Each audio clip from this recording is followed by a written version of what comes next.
Vale, al lío. Amigos de Polizón y Náufrago, bienvenidos. Hoy vamos a hablar del banquete de Platón. Así que poneos cómodos porque nos vamos a poner las botas. Bienvenidos a bordo.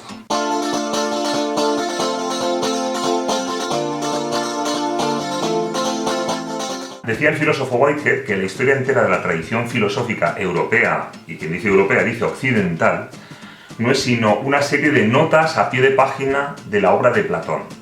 Y esto realmente es así. Cuanto más conoces la obra de los diálogos de Platón, más te das cuenta que la filosofía que ha llegado después son variaciones en torno a los temas que él está abordando.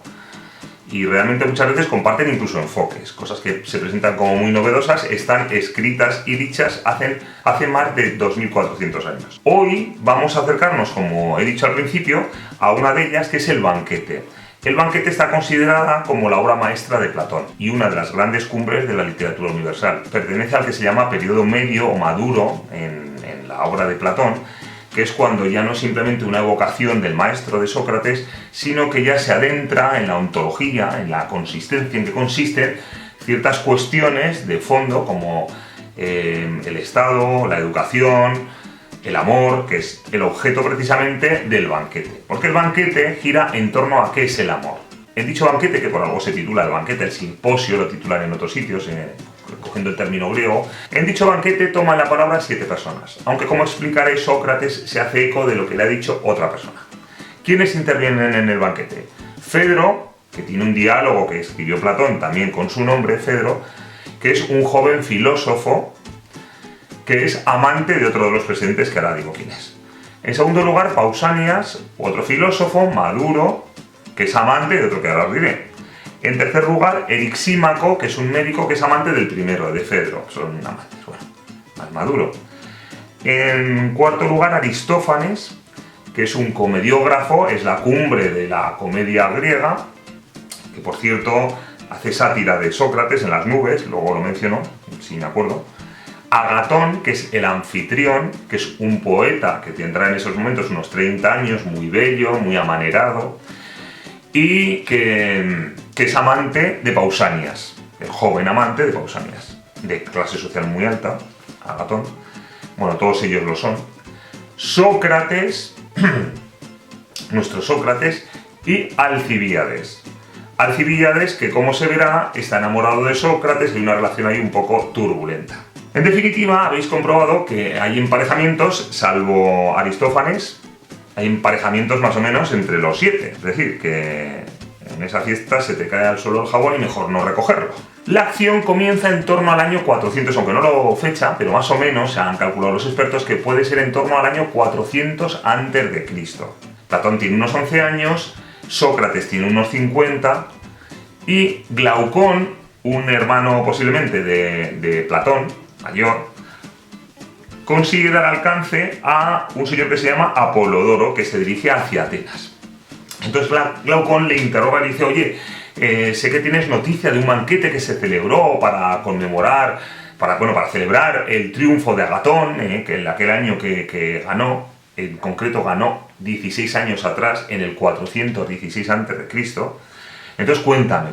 Apolodoro le responde: yo no estuve allí, a mí me lo ha contado Aristodemo, pero si quieres ya te voy contando. Esto es, hay una sucesión de informaciones en cascada muy cervantina, o sea, oímos o se nos cuenta lo que a alguien le ha dicho alguien, esto parece casi muy español, me han contado que hay quien ha dicho, realmente tiene los ingredientes de una novela: mundo narrativo, ficción, carga connotativa, varias historias, distintos personajes con descripciones físicas y psicológicas, combinación de descripción y diálogo. O sea, quiero mucho a Cervantes, pero esto Platón yo creo que se adelanta realmente a hacer un esbozo por lo menos de novela. Uno de los secretos de Platón es que da voz a las distintas posturas sin desautorizarlas absolutamente.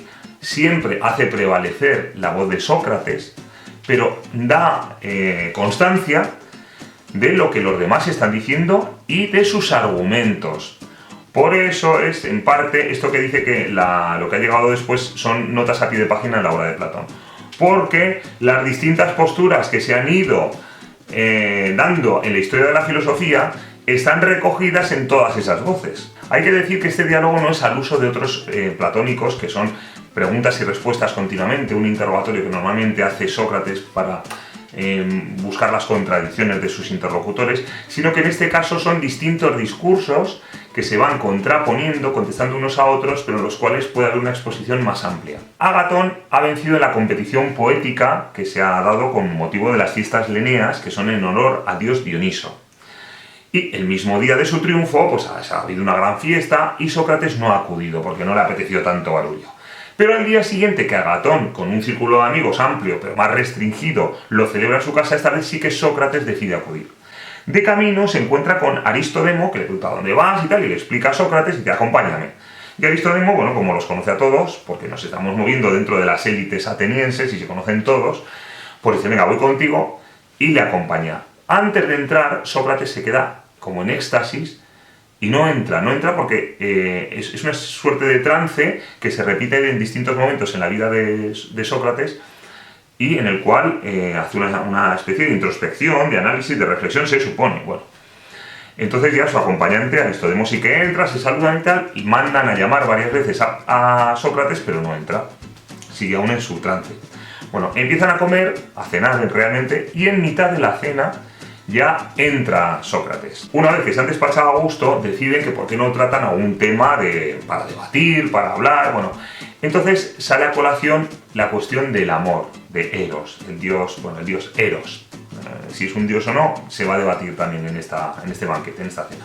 Bueno, en esta sobremesa. Erisímaco, el médico, que es el que ha propuesto precisamente este tema, dice, oye, vamos a beber con moderación para que no se nos trabe mucho la lengua y sobre todo para que tenga sustancia esto que vamos a hablar, no empecemos aquí una conversación de borrachos. Venga, y vamos a ir hablando por turnos, y es lo que hacen. El primero en intervenir es Fedro, joven, muy culto, y dice que el amor es un dios muy viejo, porque no tiene ni padre ni madre. Y es un dios que nos hace virtuosos, pues no consiente la cobardía e inspira la abnegación. De hecho, actúa como un principio moral porque en presencia del amado, siempre se refiere a una relación básicamente homosexual, y ahora explicaré el porqué. Pues en presencia del amado nos vemos empujados a hacer el bien y nos avergonzamos del mal. Y ahora está bien, hagamos un paréntesis, hablemos de sexo. Bueno, en concreto, cómo se plantean estas personas la cuestión de la homosexualidad, porque está presente en todo el diálogo. Hay que decir que la homosexualidad y la pedofilia, particularmente entre las élites, estaba bien vista en Grecia, una sociedad muy hedonista. Las bodas eran concertadas y la infidelidad conyugal estaba muy sancionada porque rompía, entre otras cosas, el orden social. Además, hasta hay que sumar que había una gran separación en el ámbito de convivencia de los hombres y las mujeres. Estaban en ámbitos muy distintos. Por ejemplo, aquí en el propio banquete, es un banquete de hombres, en un momento dado le dicen a la flautista que se vaya si quiere a otro lado o a tocar a la zona de las mujeres. Entonces, en los siglos VI y V a.C., lo que sucede es que se encuentra un ámbito de libertad afectiva dentro de esos círculos, ¿no?, masculinos o femeninos. Consideraban las relaciones homosexuales compatibles con las heterosexuales que concurrían al matrimonio. De hecho, para un hombre en mantener relaciones con una chica que no fuera su esposa era muy difícil y peligroso. O sea que, además, la relación entre un adulto y un jovencito tenían una dimensión educacional que no la tenía con una mujer. La mujer era vista como un ser bastante inferior en cuanto a su inteligencia y en cuanto a sus capacidades. Es verdad que después del banquete la pederastia empieza a declinar como ideal ético rápidamente, y ya empieza a ser vista como un vicio, ¿no? Pero aquí en el banquete todavía se produce una defensa de la misma, aunque asoma en distintos momentos que hay una condena por parte de distintos sectores sociales, principalmente en cuanto vamos bajando de las escalas sociales. Cuando nos salimos de esas élites desinhibidas y, bueno, que se mueven de otra manera. Cierro paréntesis y continúo con Fedro. Decía que para Fedro, en presencia del amado, uno procura ser virtuoso y valiente, ¿no? Porque es humillante el ser un cobarde delante de una persona a la que se ama. Hasta el punto de que si existiera un ejército de amantes sería imbatible. Exactamente dice lo siguiente: hombres unidos de este modo, aunque en corto número, podrían en cierta manera vencer al mundo entero, porque si hay alguno de quien un amante no querría ser visto en el acto de desertar de las filas o arrojar las armas, es la persona que ama, y preferiría morir 1000 veces que abandonar a la persona amada viéndola en peligro y sin prestarle socorro, porque no hay hombre tan cobarde a quien Eros no inspire el mayor valor y no le haga semejante a un héroe. Esto realmente se llevó a la práctica poco después con el llamado Batallón Sagrado de Tebas, que estaba formado por 150 parejas de jóvenes aristócratas. O sea, volvemos otra vez a esta mentalidad en qué nivel se movía, ¿no? Que estaban unidos por relaciones sexuales. Libran la primera batalla, en concreto en Tegira, en el año 375, y se convierten en imbatibles. O sea, eso hay que reconocer, que aunque son 300 hombres, son imparables. Y desaparecerá este batallón, ya luchando contra las fuerzas de Filipo, que va con su hijo Alejandro, contra las fuerzas macedonias, en la batalla de Queronea en el 338 a.C. Hay que señalar que no andaba tan desencaminado en esto, por lo menos Fedro, porque fue una de las pocas unidades que no se rindió hasta ser aniquilada. Y de hecho luego Filipo pues les rindió un cierto homenaje, ¿no? Y en cuanto a la excelencia del amor, añadirá Fedro: el que ama tiene un no sé qué de más divino que el que es amado, porque en su alma existe un Dios. Luego dirá que los dioses honran al que ama. Esto significa que entre el papel de amante y de amado, el amante es el excelso. Esto sí que era visto así más en la sociedad griega. Hemos dicho que el hombre maduro, el amante, solía tener un amado, pero estaba mal visto el papel de amado. O sea, el dominante tenía un prestigio, pero el dominado no tenía esa buena connotación. Pasamos a Madurito Pausanias, que era, como he dicho, amante de Agatón, del anfitrión, y si bien Platón lo presenta con una habilidad dialéctica que suaviza sus posiciones, lo presenta como un ardiente defensor de la pederastia, sin matices. De todas formas, no nos despistemos con todo esto que estoy diciendo, porque aquí lo que tiene más chicha es lo que dice Platón, lo que escribe Platón, las distintas posiciones sobre el amor, más allá de en quién lo encarne él, pero esto va a tener una influencia decisiva después en la filosofía. Entonces dice Pausanias que el amor camina con Afrodita, que es la belleza, encarna la belleza. Pero hay dos Afroditas, la antigua, llamada Urania o Celeste, la antigua, que no tiene madre, y la que es más joven, que es hija de Zeus y de Dione, que es la popular. Y cada una representa distintos tipos de amor. La popular es el amor carnal, que él lo ve como más bajo, y la celeste, que se dirige a la inteligencia, puesto que dice que no ha tenido madre. Es decir, la inteligencia le viene de la condición masculina de su ascendencia. Por ello, en cuanto a esa Afrodita celeste, dice: los inspirados por este amor solo gustan del sexo masculino, naturalmente más fuerte y más inteligente. Entonces sí que añade que, bueno, que tiene que reunir una serie de condiciones para que se dé ese tipo de amor, ¿no? Entonces, bueno, por ejemplo, que dice que hay que esperar a que al jovencito le apunte ya el bozo, ¿no? El mostachillo es la pelusilla esa, ¿no? Que antes es demasiado precipitado, porque dice: ¿quién sabe lo que...? Si coges a una persona, a un niño más pequeño, dice: ¿quién sabe lo que resultará un día de tan tierna juventud? ¿Qué giro tomará el cuerpo y el espíritu y hacia qué punto se dirigirán? ¿Si hacia el vicio o hacia la virtud? Es decir, lo que es problema es que va a resultar de ese niño con el que un adulto se ha vinculado, a ver si le va a salir mal.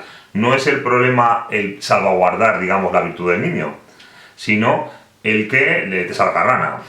Pausanias explica cómo en otras partes de Grecia esa pederastia está bien considerada, pero sí que añade que en las tierras de los bárbaros se tiene este comercio por infame, se proscriben igualmente allí la filosofía y la gimnasia, es decir, que en tierra de bárbaros se proscribe la pederastia, pero también la filosofía y la gimnasia.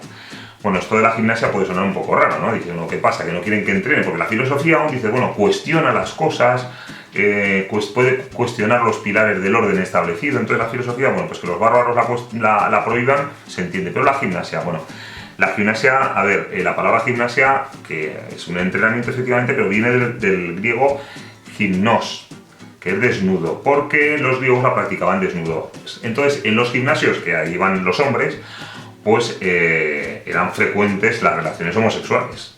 Y bueno, pues en ese ambiente, ya digo, tan hedonista y tan de musculación, frote y refrote, pues pasaba lo que pasaba. Por eso los bárbaros no es que no entrenen, lo que no entrenan al modo gimnástico de los griegos. Según Pausanias, las prohibiciones de los bárbaros en estas cuestiones provienen de sus regímenes tiránicos. Y por último añade que el amor en sí mismo no es bueno ni malo, que depende de la intención con la que se ama. Si es una intención torcida o viciosa es malo, y si es una intención virtuosa, pues es bueno. Le toca el turno a Aristófanes, pero resulta que le entra el hipo y no puede ni hablar. Entonces, el siguiente, que era el médico, era Erixímaco, le da una serie de recomendaciones para quitarse el hipo, que a mí me llama la atención, me hace gracia, porque realmente son cosas que seguimos haciendo ahora mismo, ¿no? Pues dejar de respirar, hacer gárgaras con agua, bueno. Pero toma el turno, toma la palabra finalmente Erixímaco, porque el otro todavía está con el hipo intentando quitárselo. Reconoce como acertada la distinción entre la Afrodita celeste y la popular, pero dice que el amor no se da solo en los hombres, sino en todos los seres, absolutamente todos los seres. Para él el amor está en la armonía de los contrarios.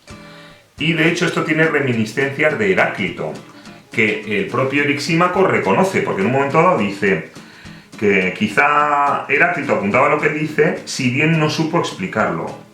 Bueno, consecuencia de este planteamiento de Erixímaco es la moderación en los placeres, el buscar un equilibrio. Dice que igual que en la salud hay que buscar un equilibrio, o en las relaciones, etcétera, etcétera, pues bueno, que hay que buscar un equilibrio en cuanto a los placeres, una moderación. Por fin puede hablar el comediógrafo Aristófanes, al que se le ha curado el hipo.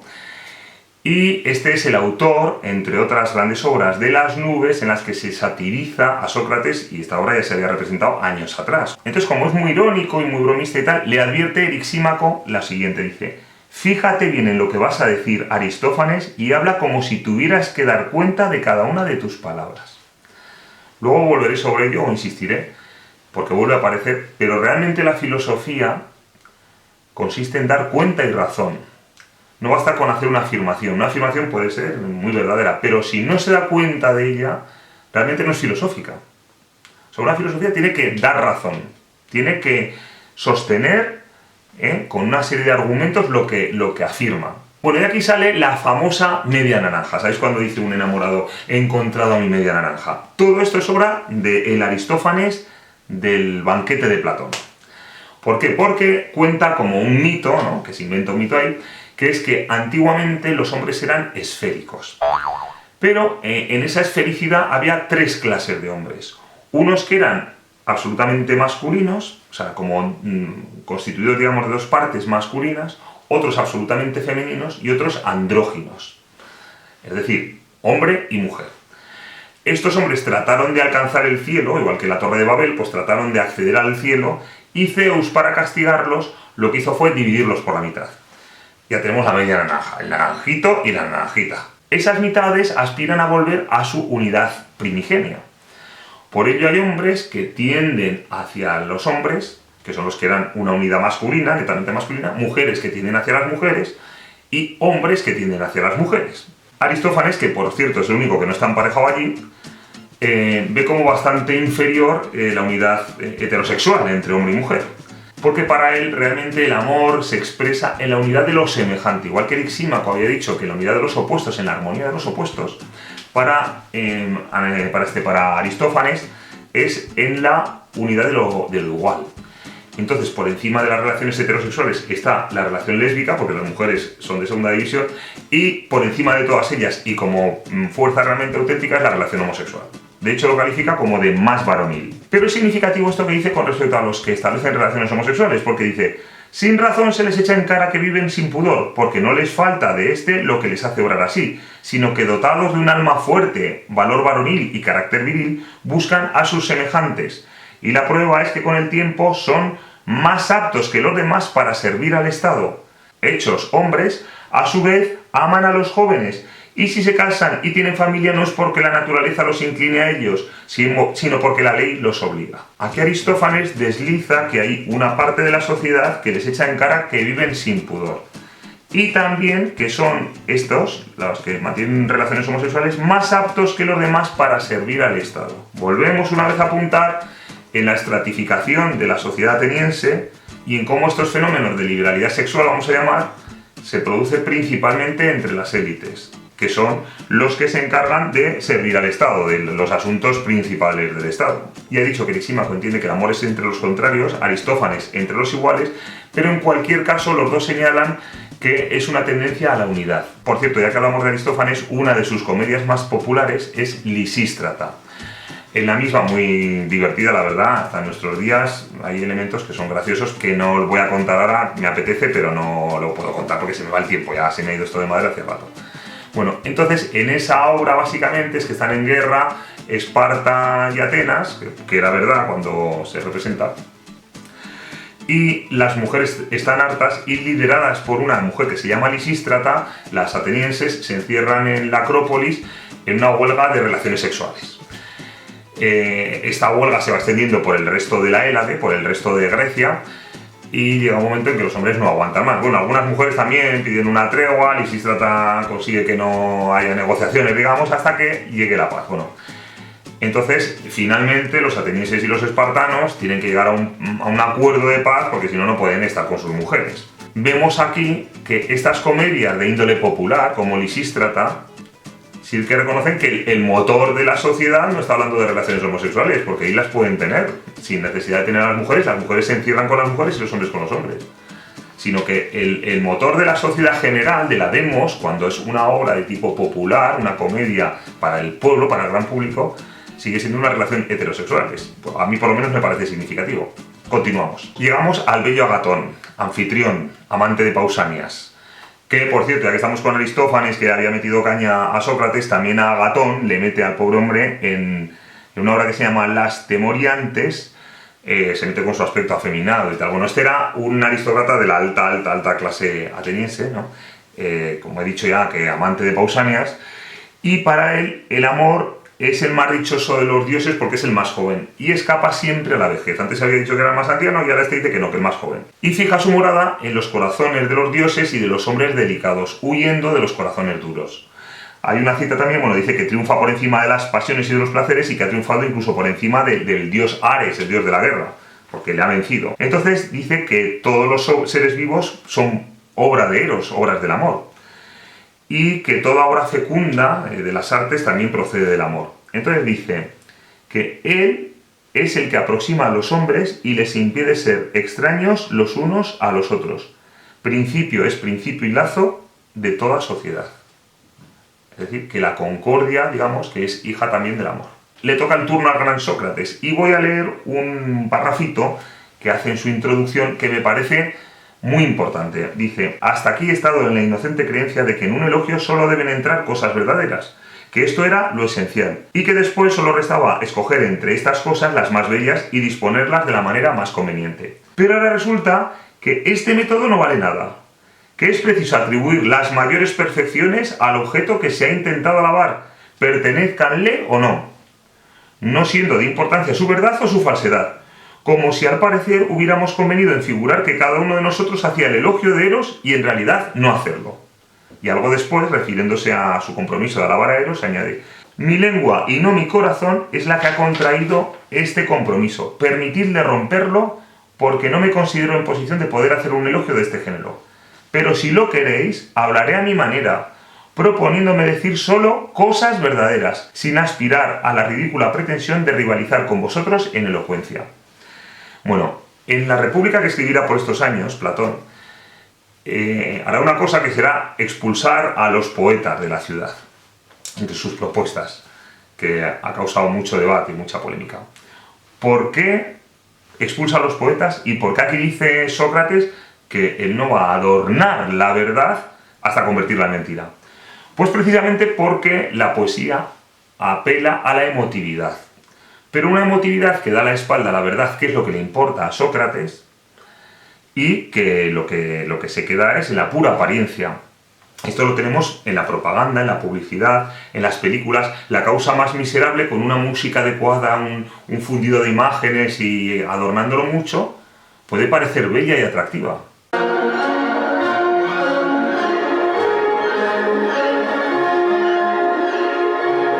Pero Sócrates, digamos que interioriza el mandato evangélico, que no había evangelio en aquel momento, lógicamente, estamos antes de Cristo, de la verdad os hará libres. Entonces, de espaldas a la verdad, Sócrates no quiere nada. Y Platón, recogiendo el testigo de Sócrates, es por lo que condena a los poetas, no porque amen la belleza, sino porque con esa belleza, en ocasiones, tratan de ocultar la verdad. Tema interesante, ¿no? Para Sócrates el amor desea lo bello y lo bueno, pero si lo desea es porque no lo posee. Por tanto, el amor no es ni bello ni bueno, pero tampoco es feo y malo. Está en una especie de tierra intermedia en la cual sí que aspira a elevarse, pero aspira a eso precisamente porque no lo tiene. Y aquí Platón, nuestro autor, hace una cosa sorprendente. hemos visto que las mujeres quedan muy mal paradas en las intervenciones de los otros comensales. Y lo que hace Platón es poner en boca de Sócrates la explicación de lo que es el amor, pero Sócrates, que siempre, digamos que se ha jactado, si se puede decir así, ¿no?, que ha subrayado que él es un ignorante, lo que hace es decir, no, yo realmente sobre el amor no puedo decir por mí mismo porque yo soy muy ignorante. Entonces voy a decir lo que me dijo una mujer, que además era una extranjera de Mantinea, llamada Diotima. Entonces llega a decir, todo lo que sé sobre el amor lo sé por Diotima. Esto es tela marinera. De repente, cuando va a hablar el maestro, por antonomasia Sócrates, toma sus palabras de una mujer.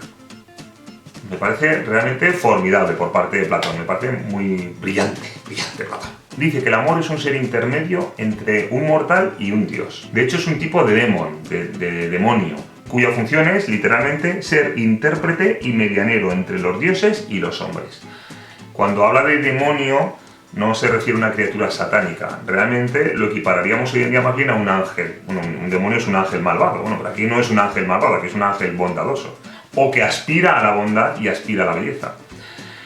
De hecho, en la apología de Sócrates, Sócrates hablará en un momento dado de que su demon, o sea, sería más bien su ángel personal, su ángel de la guardia, atiza su conciencia para que obre bien. El amor para Sócrates fue concebido el mismo día que nacía Afrodita, y es hijo de Poros, del dios Poro, y de la diosa Peña. Poros, el dios de la riqueza, y Peña, de la penuria, de ahí viene penuria, ¿no? Así que participa de los dos, de la penuria en cuanto a su debilidad, su flaqueza, cuando es titubeante, y de la riqueza, de la fortaleza, pues cuando es decidido, cuando tiene determinación. Entonces, el amor, digamos que tiene altibajos, va moviéndose de un extremo a otro. Y en estos ámbitos de mundos intermedios habla de la filosofía, y nos cae esta perla, dice: la filosofía ocupa un término medio entre la sabiduría y la ignorancia, porque ningún dios filosofa ni desea hacerse sabio, puesto que la sabiduría es ajena a la naturaleza divina, y en general el que es sabio no filosofa. Igual sucede con los ignorantes. Ninguno de ellos filosofa ni desea hacerse sabio, porque la ignorancia produce precisamente el pésimo efecto de persuadir a los que no son bellos, ni buenos, ni sabios de que poseen estas cualidades, porque ninguno desea las cosas de que se cree provisto. Brillante. Cuando hemos hablado alguna vez en algún otro vídeo, la filosofía nace en las situaciones de crisis, cuando uno es consciente de que se ha privado de la bondad, de la belleza, de la verdad y las necesita. Cuando una sociedad, por ejemplo, está asentada en una serie de seguridades, no es algo necesariamente malo.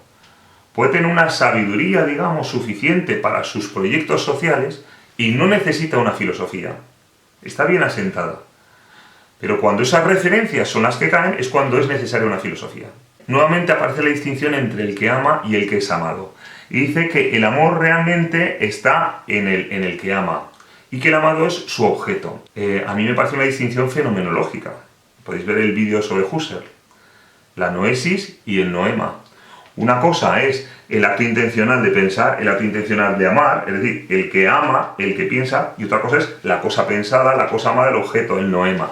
Ya está en Platón. Beautiful people. En Platón, Plato. Y aquí Diotima nos suelta otra prenda y dice: creyendo las cosas buenas es como los seres dichosos son dichosos. Y no hay necesidad de preguntar por qué el que quiere ser dichoso quiere serlo. El hombre aspira a la dicha. Podemos preguntarnos ¿cómo podemos alcanzar la dicha? ¿Cómo podemos alcanzar la felicidad? Pero hay cuestiones que son prefilosóficas, que son, digamos, principios inexplicables.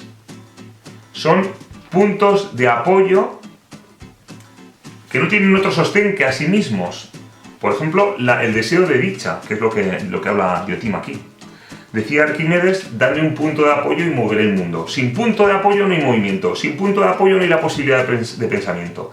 Si al final la filosofía se convierte en una cebolla en que vamos quitando capas, una deconstrucción permanente para llegar al vacío, estamos perdidos. O sea, necesitamos al final, incluso para filosofar, un punto de apoyo, un núcleo. De aquí por eso me parece tan valioso, tan interesante esto que dice de: no hay necesidad de preguntar porque el que quiere ser dichoso quiere serlo. Simplemente nos consta que la gente quiere dicha, nos consta el principio de identidad o el principio de no contradicción. Nos consta, nos es evidente, no podemos reducirlo más. Bien, no se debería notar mucho, pero entre la toma anterior y esta va un decalaje de 2 días. Porque si me quedo sin batería, y es que me tiréis de la lengua, me empecéis a tirar, y empiezo a hablar y así me como la batería. Por favor, como sigáis así, voy a tener que grabar un vídeo por año. ¿Os estáis pasando? Bueno, decíamos ayer, que decía Fray Luis de León, me parece que era. Enlazo con lo último que había dicho, y estábamos con ¿qué estábamos? Aquí Sócrates, que ya hemos dicho que es un oráculo de Diontina, pues hace una cosa que casi era un poco necesaria, ¿no? Y es poner en valor algo que se había desvalorizado bastante anteriormente, y es la relación intersexual, y en concreto la posibilidad procreadora de esa relación. Entonces dice, la unión del hombre y de la mujer es una producción, y esta producción es una obra divina, fecundación y generación, a la que el ser mortal debe su inmortalidad. Pues, ¿cuál es el objeto del amor?, pregunta Sócrates, ¿no? Y la mujer esta, a la que está evocando, le responde, es la generación y la producción de belleza. Pero luego añade, más adelante, es la generación la que perpetúa la familia de los seres animados y le da la inmortalidad que consiente la naturaleza mortal. Entonces, dentro de esas evocaciones, esa afán de inmortalidad, dice Platón por boca de Sócrates, es la naturaleza mortal la que aspira a perpetuarse y a hacerse inmortal en cuanto es posible, hemos dicho. Pero ¿no nos recuerda esto a alguien? No hicimos un escape room de alguien, de Spinoza. Spinoza, nuestro judío holandés, había dicho, cada cosa se esfuerza en cuanto está a su alcance, aquí dice Sócrates, en cuanto es posible, bueno, Spinoza dice, en cuanto está a su alcance por perseverar en su ser. Esto aparece en su ética. Lo que llama el conato, esa voluntad de existir, de perpetuarse, de permanecer, que luego Nietzsche tomará para su voluntad de poder. Bueno, pero ya está aquí en Platón, en la obra de Platón. Lo que pasa es que los modernos, Spinoza, Nietzsche y muchos otros, a esta voluntad de perpetuarse la ven como una suerte de voluntad ciega. Sin embargo, en Platón, esto sí que tiene un sentido. Este deseo procede de nuestra propia naturaleza, que realmente nuestra alma está llamada a ser inmortal, a permanecer. Sócrates sí que cree en una vida perdurable, y por eso en el Fedro pondrá de manifiesto que la causa de ese deseo de inmortalidad no es otra que cumplir nuestra verdadera naturaleza, que es ser inmortales. A continuación hace una distinción entre la fecundidad carnal, que aquí es buena, en este caso es buena para Sócrates, y la fecundidad espiritual, que lo que produce son las virtudes, es la sabiduría. Y la belleza es la que posee lo preciso para despertar ese deseo. Hay una frase muy heraclitiana, muy de Heráclito, ¿no?, que dice, habla de un individuo desde su nacimiento hasta su muerte, que vive y que es siempre el mismo. Sin embargo, en realidad no está nunca ni en el mismo estado ni en el mismo desenvolvimiento, sino que todo muere y renace sin cesar en él. Si esto no nos recuerda a Heráclito, no nos recuerda nada. Husserl, que tenemos un vídeo también por ahí, si recordáis lo que establecía era la fenomenología, que decía que era la ciencia de las esencias. Y desarrolla un método, el método fenomenológico, que lo que hace es buscar la esencia del caso particular y a partir de esos elementos necesarios establecer un principio válido para todos los sujetos equivalentes a ese que hemos estudiado, digamos. Bueno, pues aquí Platón lo que hace es desarrollar el método fenomenológico. O sea, el método ya lo tenemos establecido desde hace 2300 y pico años. Va a explicar cómo aprender el amor, pero puede aplicarse a cualquier otra realidad. Dice, el que quiera aspirar a este objeto por el verdadero camino debe desde su juventud comenzar a buscar los cuerpos bellos. Bueno, aquí ya se nos pone estupendo Platón. Debe además, si está bien dirigido, amar uno solo, y en él engendrar y producir bellos discursos. Bueno, debe buscar, pero de momento va a uno solo. Enseguida debe llegar a comprender que la belleza que se encuentra en un cuerpo cualquiera es hermana de la belleza que se encuentra en todos los demás. En efecto, si es preciso buscar la belleza general, sería una gran locura no creer que la belleza que reside en todos los cuerpos es una e idéntica.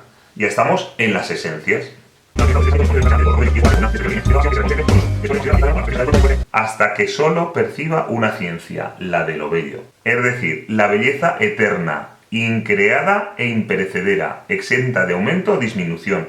Belleza que no tiene nada de sensible, que no reside en ningún ser diferente de ella misma, que existe eterna y absolutamente por sí misma y en sí misma.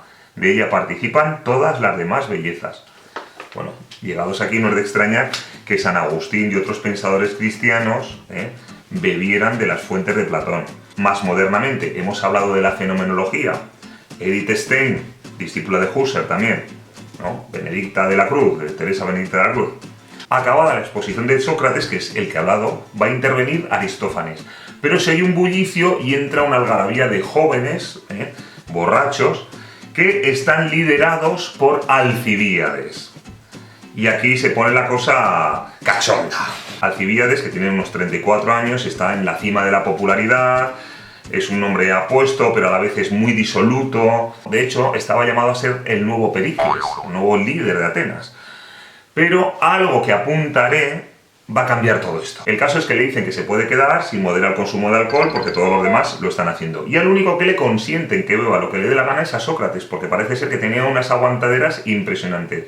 Entonces nunca le habían visto borracho y siempre veían que era que chupaba como un salvaje. Y aquí tenemos un elemento importante en el pensamiento occidental y es la necesidad de lucidez. Alcibíades, que ha estado en el ejército con Sócrates, que ha sido un jefe, Alcibíades, y que lo va a ser más adelante, no puede resistirse en una reunión de amigos masculinos a contar batallitas de la mili. Y entonces cuenta pues, cómo le salva a Sócrates en Potidea. Y me parece interesante que habla de que tiene uno de esos éxtasis, ¿no? Sócrates, en el cual permanece un día entero en meditación, ¿no? Se queda estático desde el amanecer de un día hasta el amanecer del siguiente. Y dice, continuó de pie hasta la salida del sol, que ha estado ya desde el día anterior. Entonces dirigió a este astro su oración y se retiró. ¿Por qué nos cuenta esto Platón cuando lo escribe?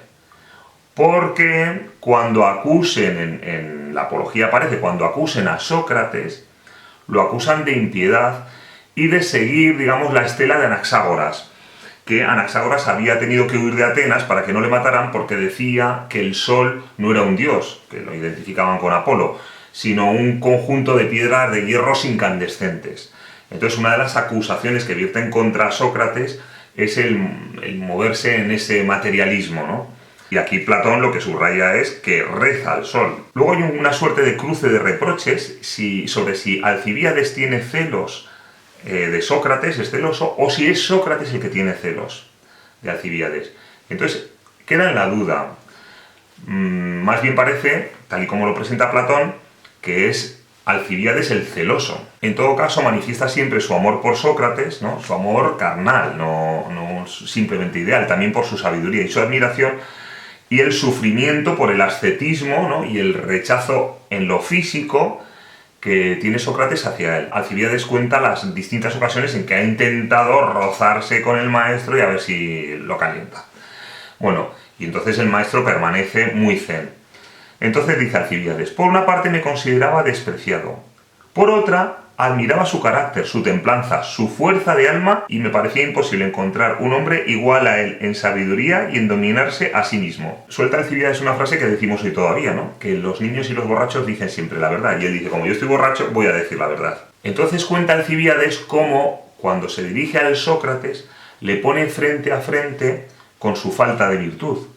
Y eso le avergüenza y le lleva a tratar de mejorar. Lo que pasa es que luego vuelve a sucumbir. Lejos de querer levantarse después, lo que hace es evitar a Sócrates, para que no le ponga ante su propia debilidad. Llega a decir, este hombre despierta en mí un sentimiento de que no me creía muy capaz, y es el del pudor. Cuando acusan a Sócrates de corromper a la juventud, en gran medida está implícito, aunque no se ha hecho explícito, que, en concreto, Critias y Alcibíades han sido discípulos de Sócrates y han sido corrompidos. Y la causa, digamos, ideológica de esa caída está en Sócrates. Entonces Platón lo que está intentando en este diálogo es exculpar en todo momento a Sócrates. Una cosa que se dice es que habiendo cesado Alcibíades de hablar, la gente comenzó a reírse al ver su franqueza y que todavía estaba enamorado de Sócrates. Bueno, los estudiosos han subrayado la contraposición entre el amor, digamos, elevado del que se ha hablado hasta la aparición de Alcibíades y este amor caído, este amor carnal que representa precisamente Alcibíades. Sin embargo, un gran estudioso que tiene muchos libros y muy interesantes precisamente sobre Platón y sobre Sócrates, que es Gregorio Luri, me ha hecho ver que efectivamente algo significativo, sin embargo, es que Alcibíades es el único de todos los que intervienen que habla de un amor real. O sea, todos han hablado de castillos en el aire, digamos, de grandes teorías, grandes construcciones, grandes elaboraciones, bellos mitos, pero el único que representa un amor real, concreto, de carne y hueso, es Alcibíades, que es el que habla de un amor humano. Concluye el diálogo con un rifirrafe entre Alcibíades y Agatón, por celos en torno a Platón, y ya la fiesta se va desmadrando, entra gente, se empieza a correr el vino, y bueno, unos se van, otros se quedan de jolgorio. Aristodemo, que es la fuente presencial que ha narrado esto, porque ha estado allí, cuenta que él mismo se queda dormido, y cuando se despierta, pues ya la cosa está ya de bajón, porque ya está amaneciendo, ya ha sido muchísima gente, otros están dormidos, pero sí que permanecen hablando tres personas, que son Platón, que es el anfitrión, Agatón, y que es Aristófanes también.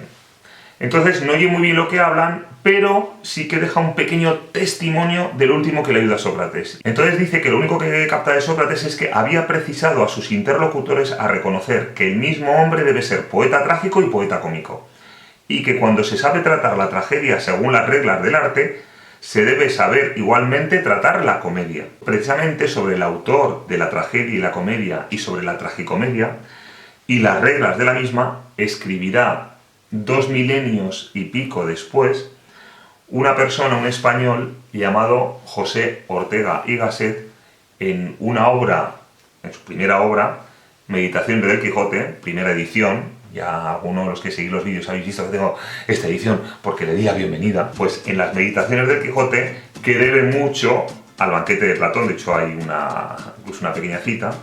Entonces aquí se tratará ese tema de conversación que queda simplemente apuntado, ni siquiera esbozado, apuntado, que es con el que está concluyendo Sócrates la conversación con sus amigos. Ya dice que se levanta Sócrates, los otros se quedan fritos, y como ya ha salido el sol, acaba de salir, comienza sus quehaceres diarios como si nada hubiera sucedido. Es el único que ha bebido como un cosaco, no se ha emborrachado y empieza la jornada normal.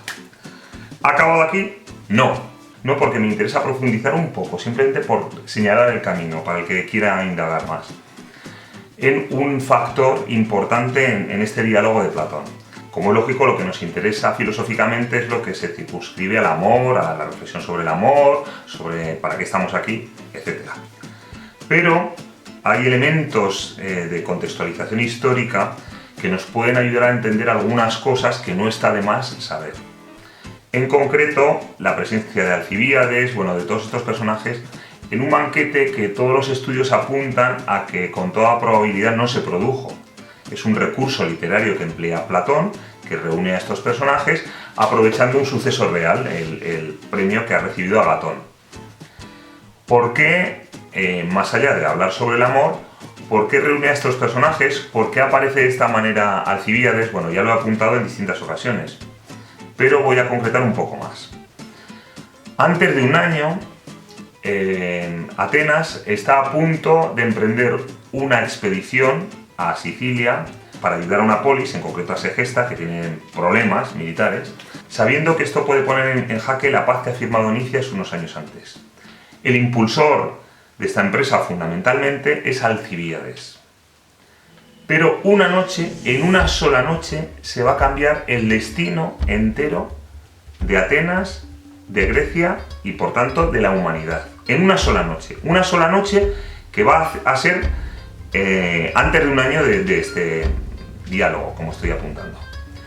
¿Qué sucede esa noche? Cuando está preparada una magna flota ateniense para zarpar y emprender esa expedición en la que se ha volcado toda la ciudad, se produce una grave profanación de los Hermani, que son unas estatuas que marcaban límites y que tenían un carácter sacro también, que representaban al dios, una cabeza del dios Hermes, y había un falo que estaba allí en la estatua, y aparecen castradas y decapitadas la mayor parte de las estatuas. Esto provoca un grave escándalo y se acusa, aprovechan sus enemigos para acusar a Alcibíades de haber realizado esa profanación junto con la ayuda de sus amigos. Además, se dice que esa profanación es el principio de un proceso, de un golpe oligárquico que pretende instaurar una tiranía en Atenas. Alcibíades dice que antes de zarpar, él quiere tener un juicio, aunque sea por riesgo de condena de muerte, pero que él quiere dar la cara. Pero no le dejan, se suspende y le mandan, junto con otros dos, como estratego, a luchar en Sicilia. Efectivamente, cuando llega allí ya le mandan un barco para detenerle, porque ya se ha calentado el ambiente en Atenas contra él, con intención de crear un proceso que le comprometa. Alcibíades lo que hará será huir, pasarse al lado espartano, que todavía no está en guerra, provocar que Esparta entre en guerra con Atenas, favorecer estratégicamente a los espartanos y se muestra como un estratega muy capaz, muy genial. Más tarde cometerá la torpeza, porque es un cabeza loca y otras cosas locas, de liarse con la mujer del general del rey espartano, tendrá que huir de Esparta, tendrá que pasarse a territorio persa. Allí en Persia se convertirá en asesor del sátrapa, de Tisaferfes, lo que provocará la intromisión de Persia en esa segunda fase de la guerra del Peloponeso, que enturbiará todavía más la situación. Entrará en negociaciones con Atenas para regresar, pero pondrá una condición, y es que cambie el régimen, y una asamblea democrática ateniense convertirá el régimen en oligárquico, el régimen de los 400. En definitiva, que lo que sucede en una sola noche cambia el rumbo entero de la historia de Atenas y convierte aquello en un volcán en erupción. Si no se hubiera producido esa profanación, no esa profanación ya, sino la acusación falsa con toda probabilidad hacia Alcibíades, la historia de Grecia sería muy distinta probablemente, y la de Atenas en concreto. Pero sucede esto. Entonces, varios años después, lo que pretende Platón es salvar la cara a ese entorno que tiene, del que forma parte Sócrates, que está imbuido en las élites, pertenece de alguna manera a la corte de intelectuales que tienen todas las élites. Entonces, lo que procura es ponerla a salvo. El tema de la profanación de los Hermai es muy interesante. El de Alcibíades ni os cuento, las implicaciones con Sócrates, pero este canal es de filosofía y excede con mucho a mi capacidad. Ya veis el rato que llevo, vamos, una barbaridad. A quien tenga mucho interés, le recomiendo este libro de Luciano Canfora, que es un estudio en profundidad, con distintos testimonios, bueno, que se llama El mundo de Atenas. No es fácil de conseguir. Yo, de hecho, para regalarlo a un amigo tuve que comprarlo, no sé si en Iberlibro o algo así, ¿no? O sea, que son libros ya de segunda mano, pero bueno, se puede conseguir por internet. En cualquier caso, ya digo, el que tenga mucho interés, porque es muy meticuloso, este libro es una maravilla. Y ahora sí que os doy la libertad.